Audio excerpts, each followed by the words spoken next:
Almirante no 46º automotivo no início da primavera de 1947 para o Polo Sul. Expedição que foi quase esquecida e é muito difícil chegar a todas as informações. Os poucos artigos que foram publicados na época, na revista National Geographic Magazine, não daria qualquer pista sobre a real intenção da expedição.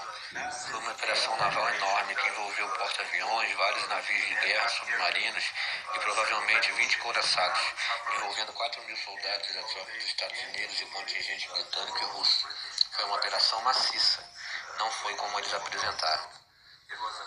Voos sobre toda a área sul, o que era um divertido Almirante Byrd no Polo Sul, incrivelmente mudou.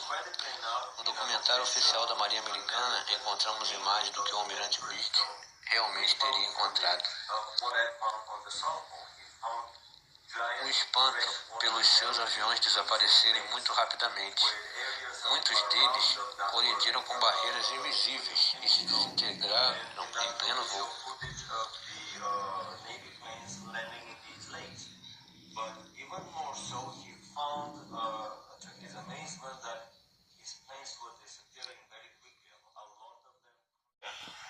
I want to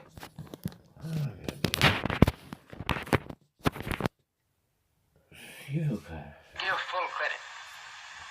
They did not hesitate to risk their lives at their job.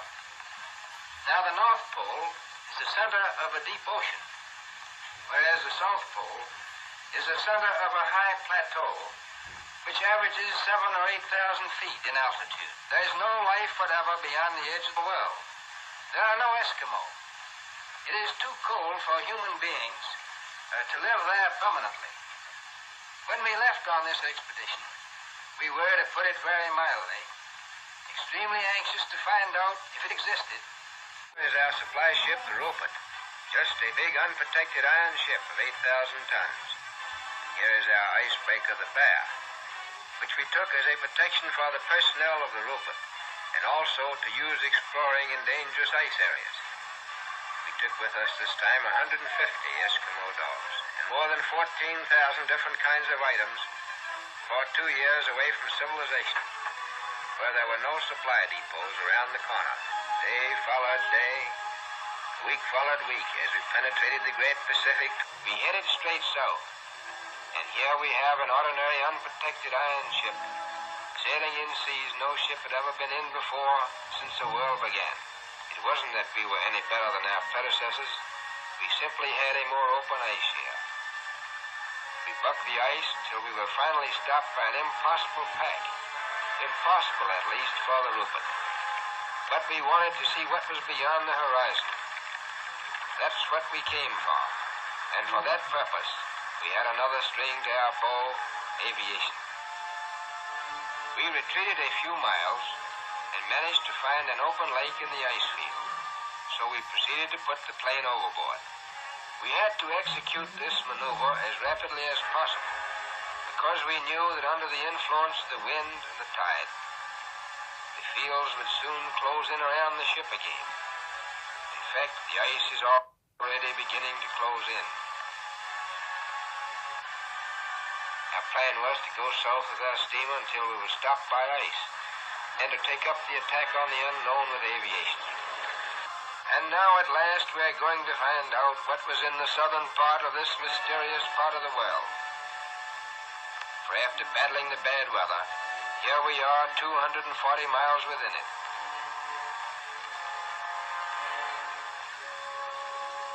We came to this strange phenomenon, ice islands.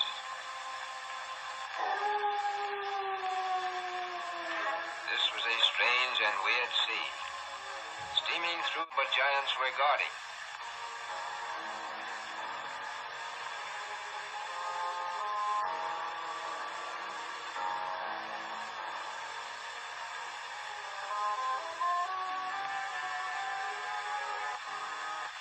At long last, the dice fell our way, for the elements acted in our favor. The wind and the tide which had closed the ice in around us finally opened the pack, so that we could break our way into more open sea. We had added nearly 500,000 square miles to the Pacific Ocean, And here is our journey's end. At length we sighted that great natural phenomenon, the ice barrier.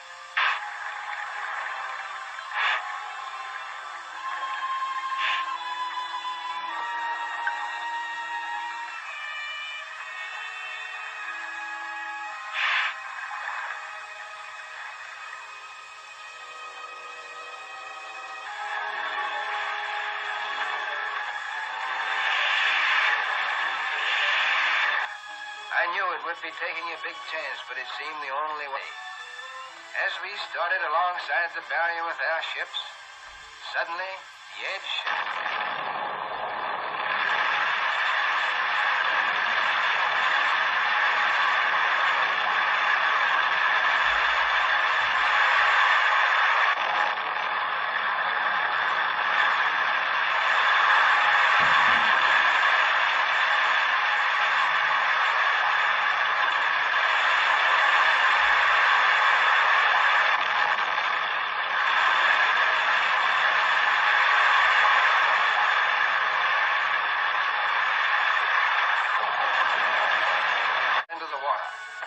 Kept a man on watch with a life preserver on line as a safeguard for the men working on the edge of the ice.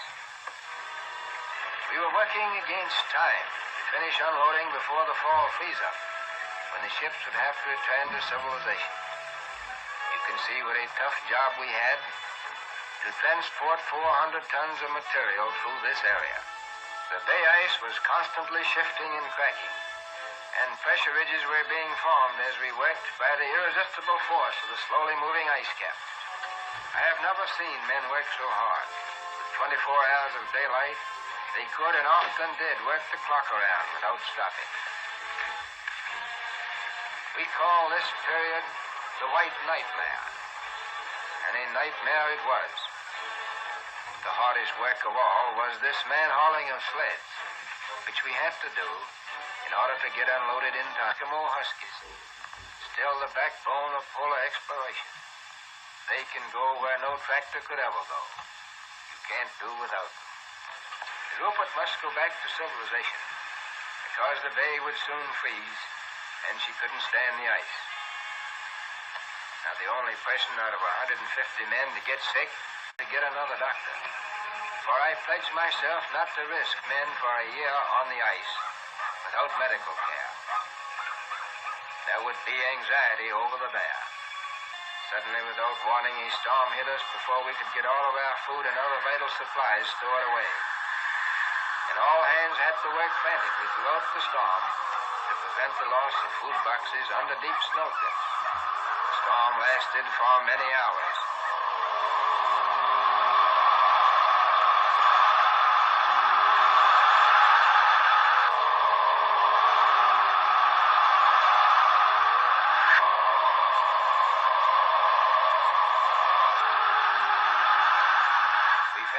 Chilly, working in the wind.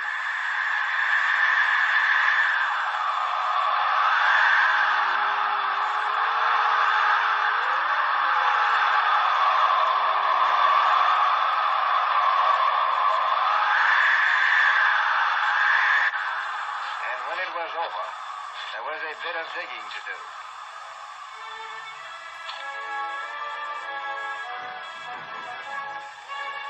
Here is the original commando.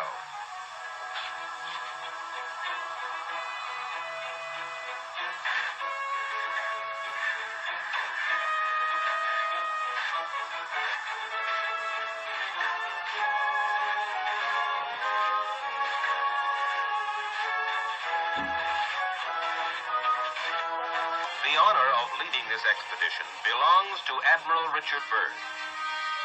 It is a gratifying experience for this 58-year-old explorer, who in the past had to raise his own funds for exploration, and who now has the resources of the United States Navy at his command. In 1955, 2 years before his death, Admiral Richard Byrd departs on his 5th and last expedition. But it's not simply an unknown continent or a distant ocean that lures adventurers like Richard Byrd. As he put it, here is a door ajar, through which one may escape from the noise and chaos of civilization into the solace and harmony of the cosmos, and for a moment be part of it.